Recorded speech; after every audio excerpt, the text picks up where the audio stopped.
Ndabasuhuje ndabifuriza kugomba kugira ibihe byiza abakurikiye Juri TV. Naye makuru yiriwe avugwa hirya no hino ku isi.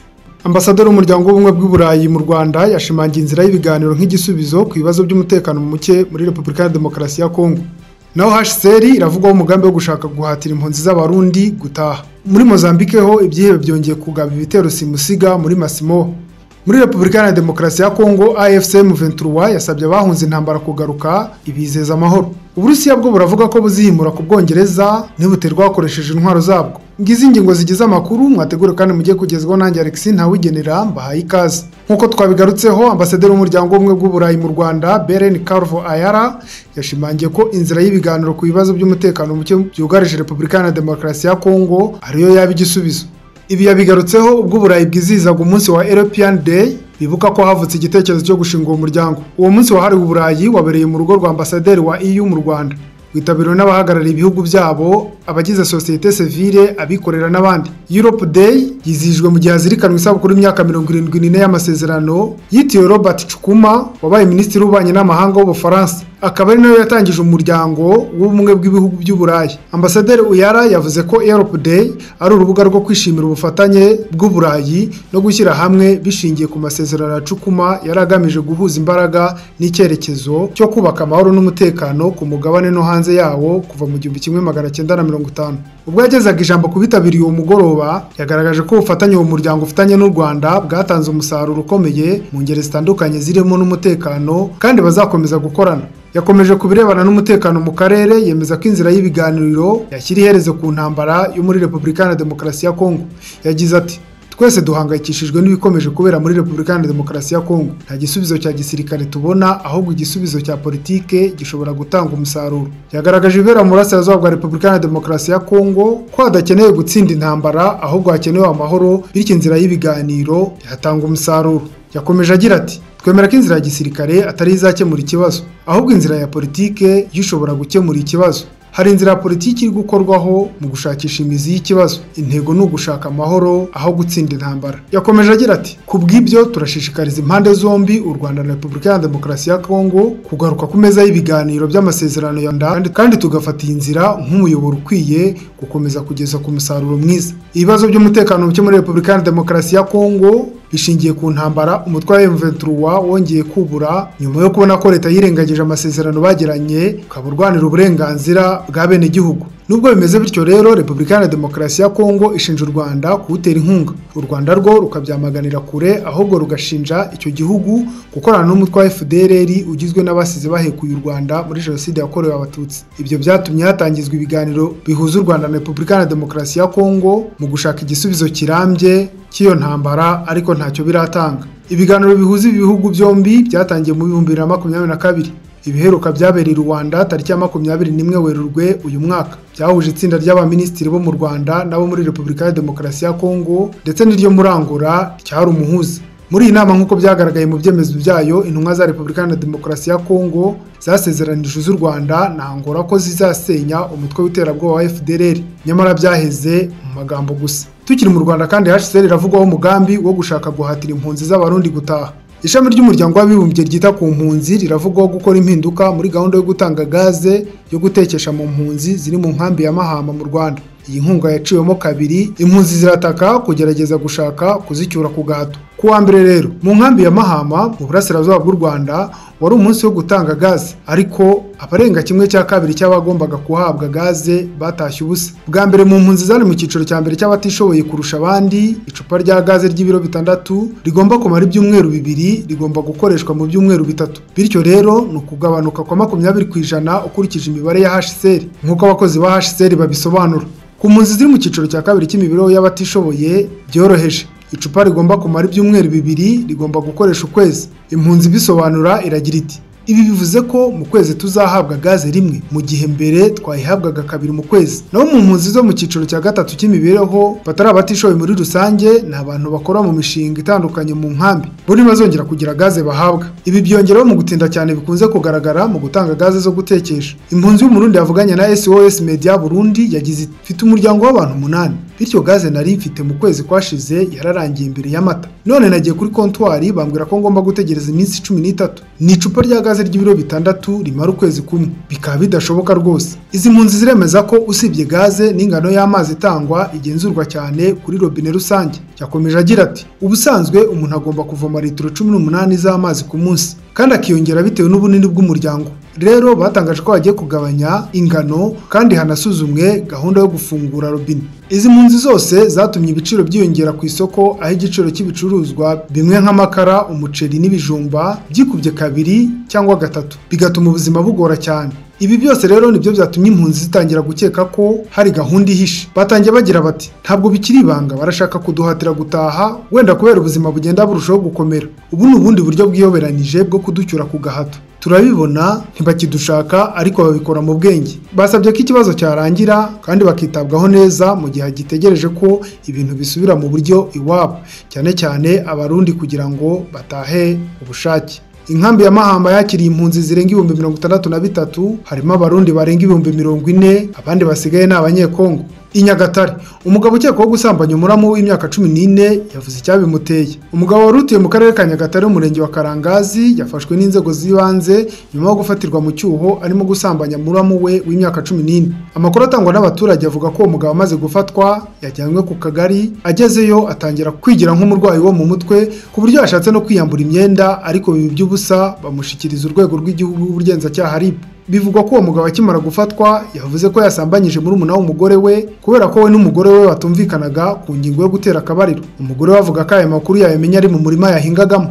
Yagize ati nari nagiye mu murima barampamagara barabimbwira ngo umugabo wawe afashe muri umuna wawe ku ngufu, barambwira ngo tumufate cyangwa tumwihorere. Ndababwira ngo niba hari mumufate mumubaze impamvu yabikoze. Uwo mugore yakomeje agira ati yireguraga avuga ngo impamvu yamufashe ngo ngewe ntabwo twari tumeranye neza, ngo byabaye ngombwa ko asaba umwana, amwemereye aramufata. Umunyamabanga nshingwabikorwa w'umurenge wa Karangazi Umutesi Hope ntiyashoboye kuganira n'umunyamakuru wa BTN TV, avuga ko ari mu nama.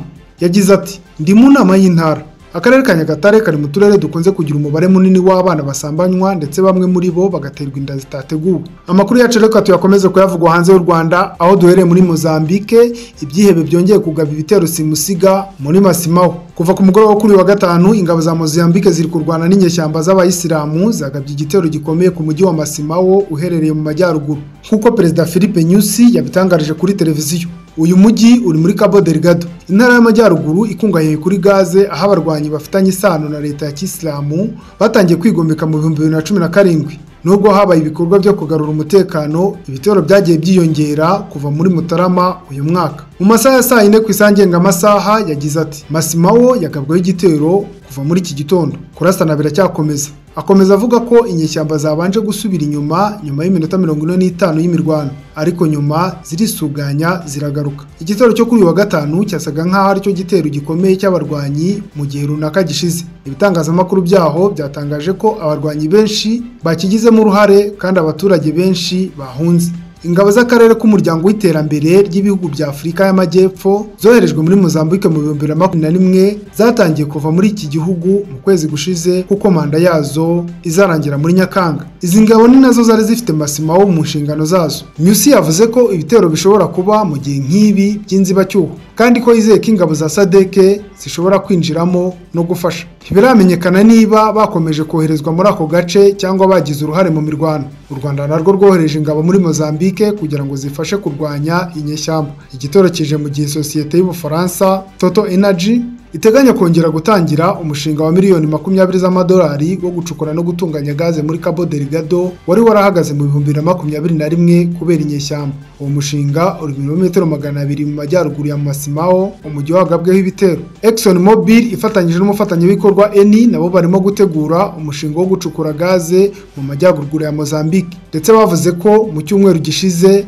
ko bafite icyerekezo kandi bazakomeza kuko umutekano uko wifashe neza. Muri Repubulika ya Demokarasi ya Kongo, AFC M23 yasabye abahunze intambara kugaruka ibizeza umutekano. Alliance Fleuve Congo irahamagarira abaturage bari barahunze kubera intambara muri Repubulika ya Demokarasi ya Kongo kugaruka kuko mu bice kontrola ho hari amahoro. Mu itangazo ryashyizwe hanze n'umuvugizi w'iri huriro Lawrence Kanyuka binyuze ku rubuga rwa Twitter rivuga ko abaturage bose bahunze imirwano bagomba kugaruka muri ibi bice kuko hari umudendezo. Muri itangazo ryo kwa 10 Gicurasi AFC ivuga ko hari abatangiye gutaha rigasaba n'abasigaye gushishikarira gutaha. Rirasaba kandi umuryango w'abibumbye ndetse n'imiryango y'ubutabazi kuza kuba bahamya bitahuka ry'impunzi. Iri huriro rya AFC rivuga ko iki gikorwa ngo cyabanje gucibwa intege na guverineri wa gisirikare wa Kivu ya ruguru Major General Peter Chirumwami. Yatanze ubutumwa busaba bahunze kuguma mu nkambi z'impunzi. Muri iri tangazo AFC yongeye kunenga ubutegetsi bwa Repubulika ya Demokarasi ya Kongo ngo zikomeje gushyira intwaro ziremereye rwagati mu giturage Goma. AFC ikomeza ivuga ko FARDC ari mu mugambi wo kugira abaturage udukingirizo mu ntambara. Muri iri tangazo kandi Alliance Fleuve Congo ivuga ko hari urubyiruko rwo mu bice wamaze kwigarurira rwatangiye kwinjira ku bushake mu gisirikare cyayo kizwi nka Armée Révolutionnaire Congolaise ARC. Muri Ukraine Perezida Zelensky yarutse ku rusimbuka yirukanye wari ukuriye abamurinda. Perezida Volodymyr Zelensky wa Ukraine yirukanye Sehil Rudi warukuriye umutwe w'abasirikare bashinzwe kumurinda nyuma y'iminsi mike hapfuye umugambi wo kumwivugana. Sehil Rudi yarakuriye abarinda Zelensky kuva mu 2019.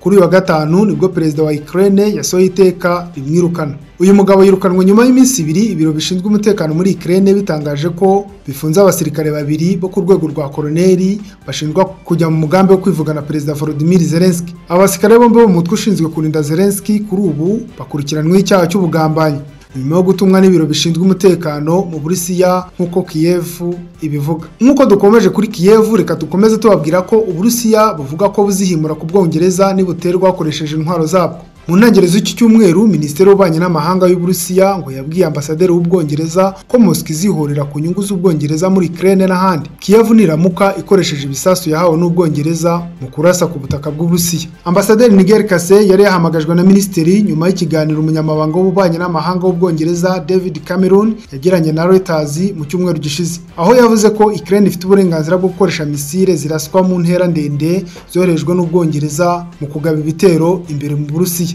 Minisiteri y'Ububanyi n'Amahanga y'Uburusiya itangazo ryayo ryagize riti Kase yaburiwe ku gisubizo cy'ibitero bya Ukraine hakoreshejwe intwaro z'Abongereza ku butaka bw'Uburusiya gishobora kuba kimwe mu bigo bya gisirikare by'Ubwongereza ndetse n'ibikoresho ku butaka bwa Ukraine ndetse no hanze yayo.